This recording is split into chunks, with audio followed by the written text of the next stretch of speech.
What's going on, guys? The Comics Kid 2099 here to talk to you about a novel that I finished reading a few minutes ago. This book is called The Sword of Maiden's Tears by Rosemary Edge Hill. This is the first in a trilogy. This came out in the mid-90s. I bought this at work completely blind. I didn't know anything about this book, and this story frustrated me a great deal. I really wanted to like this book. I thought the cover was really cool. You've got this elf warrior guy fighting a monster in the subways of New York City. I thought that was pretty interesting imagery there that you don't usually see in fantasy stories. A kind of melding of the real world and the fantastical world that's kind of done in an interesting way, I thought. And I liked the premise at the beginning of the book, but this book took that premise and just completely flushed it down the toilet. The execution here was so bad. I am beginning to wonder if I even read the same book that everyone else on the internet read, because I did a little digging, and most of the people that I saw talking about this book on the internet universally loved it, and I do not understand. So a little background. First, I want to go back to something that sci-fi and fantasy author Brandon Sanderson said. He said, every story is composed of your promise, your progress, and your payoff. And I'm sure people who watch my videos are tired of me talking about that, but I could not help think about that phrasing when I was reading this book, because this book starts off with what I feel is a very interesting promise. On the second page of the story. The story actually starts on like page 9, I think, but on basically page 2 of this story, you have this girl, woman, Ruth, who is getting her Master's of Library Sciences, and she meets the elf High Prince Rohanan Melior, who is from another dimension, and he has misplaced his sword. Somehow it came to this world, Earth, and he is looking for his sword, and someone mugged him and took it, and that is a really bad thing, and I'll get to that in a minute. But on page 2, we meet our two leads. Page 1, we meet Ruth. Page 2, we meet Rohanan Melior. Okay, so right off the bat, we are wasting no time at all. We are getting the plot rolling just immediately. Ruth brings Rohanan Melior, who I'm just going to call Melior from now on. She brings him to her apartment that she shares with her BFF Naomi, also getting a library sciences degree. And then their friends Michael, Philip, and Jane are coming over. All of them are in the library sciences degree thing, the same master's program. And then page 2, which starts on, chapter 2 starts on page 30-ish. That is where Melior tells everyone his story, and he explains that his sword, he needs to bring it back to his homeland because there's somebody who needs, there are these other items that are very important for a ceremony to take place. And if Rohanan Melior does not bring the sword back, then his family is going to lose all, status in this world. They are basically going to be outcasts in society where Melior comes from. And that is a really big deal to Melior. But also, it is a really big deal that the sword has gone missing, because any human being who touches the sword will become a Grendel. That is what is on the cover here. That's what he's fighting, a Grendel.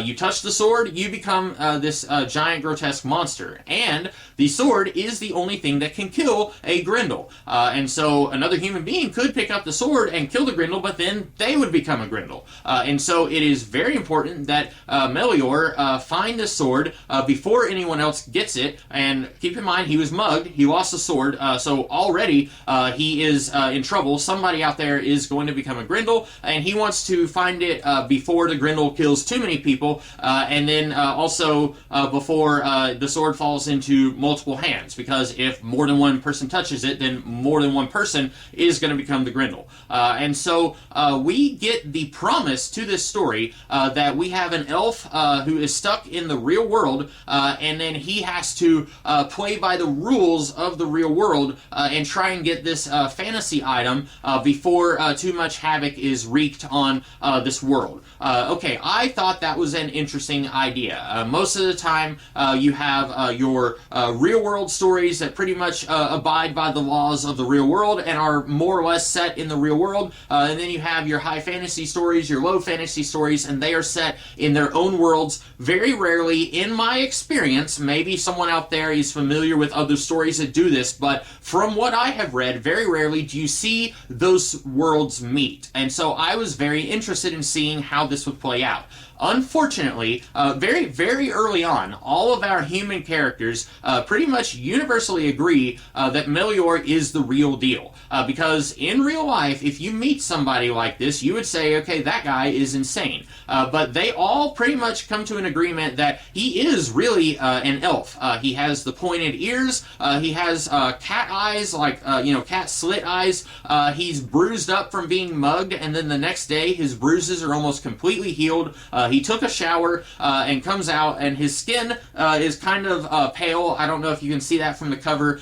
He comes out of the shower, and his skin is still pale. He still has the pointed ears. They all agree there's no way that that makeup could make him look like that. The ears, they look too real to be prosthetic. So they all agree that he is an elf. There is a little bit of discussion about, well, maybe he's an alien. But that is just as weird and out there as him being an elf. So they all agree that he's an elf. And I keep harping on that for a very specific reason, because even though they agree that this is the real deal, they don't believe him that his sword is magical and it is going to turn somebody else into a Grendel. Apparently that is a bridge too far. And so most of this book, remember I talked about promise, progress, payoff. Most of the middle chunk of this book is our human characters basically yelling at Melior saying, this is the real world. You cannot jump over the turnpike thing in the subway, or they will arrest you for not paying your subway fare. Or you cannot just walk down the street and find the constable and tell him that your sword is missing and you need to find it. That's not how it works here. They will arrest you and put you in a dark room where you will never see the light of day again. And Melior just doesn't understand, because that's not the world that he came from. That's not how things work in his world. And these guys, they don't understand, because they don't believe that there's a Grendel. They don't believe that he has a magic sword. They do believe that he is a real elf. They all pretty much come to that conclusion pretty early in the story. And if you think, oh, he's just exaggerating, surely it's not that bad. It is on, out of 284 pages, it is on page 193 when our human characters finally find out that the Grendel is real. They have all repeatedly been saying, well, he's going to get himself arrested and there's not much we can do. And then suddenly they see on the news that the Grendel is real. Somebody had some camcorder footage that they were going to record a birthday party with, and the Grendel attacked in the subway. And now they're all like, oh, well, if only we had known it was real earlier. So much of this book, about 160 pages of it, is just aimlessly characters basically saying, well, Melior, you're stuck in the real world, there's nothing we can do. They half-heartedly try to help him, but very clearly they don't believe in what he's doing, so they're not putting all the effort that they could into helping him, and it just frustrates me, because they acknowledge he's clearly a real elf. There's no way that he could be faking it. We have all used our reason to say that those ears are real, those eyes are real. There's no way that he could have makeup to fake those bruises and then they're gone the next day. He's definitely a real elf, but we don't believe in his story. Maybe he's a real elf who's just crazy. And it's really frustrating, and it's doubly so because we get several short little interludes throughout that 160-something pages where we see the guy who mugged Melior, and he gets the sword, and we are seeing him slowly transform into the Grendel. So we know that it's real, but the characters in the story refuse to believe that it's real, even though they see irrefutable evidence in front of them that there is more here than what they have always believed was possible. There's stuff here that clearly could not exist in the real world, yet here it is, and then they refuse to take that extra step to say, well, if this is real, then maybe this other thing is too. So finally, after you get to about page 193, movie. Then you get a good 40 or so pages of what could be a Benny Hill routine where Melior and one of them, Jane, they go into the subway, and then the Grendel attacks Melior.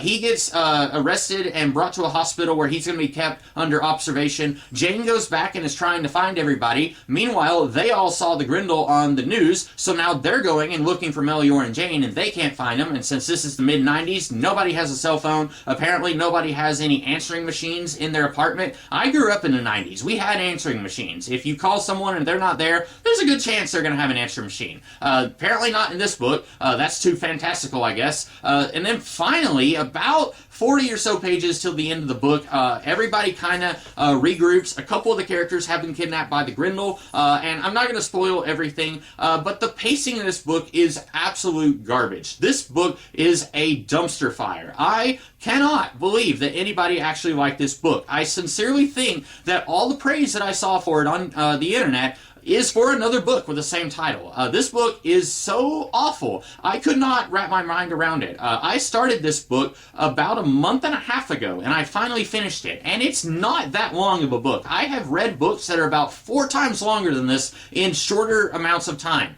I took a huge break from reading this just because I hated it so much. I cannot remember the last time that I felt this strongly about anything that I have watched or read. So props to Rosemary Edgehill for creating something so loathsome that it actually made me feel something. I have felt hurt for the first time in a long time, and man, wow, I'm speechless. I hated this book. I was not this angry at the start of this video. I am absolutely never going to read not only the other 2 in this trilogy, but I'm never going to read anything else by this author. I refuse to believe that someone who wrote this dribble could be capable of writing something better. And if they are capable of writing something better, why the devil did they write this? Wow, this was bad. I will see you guys in the future with something that maybe I actually like. Who knows? In the meantime, have a great rest of the day. Catch you later.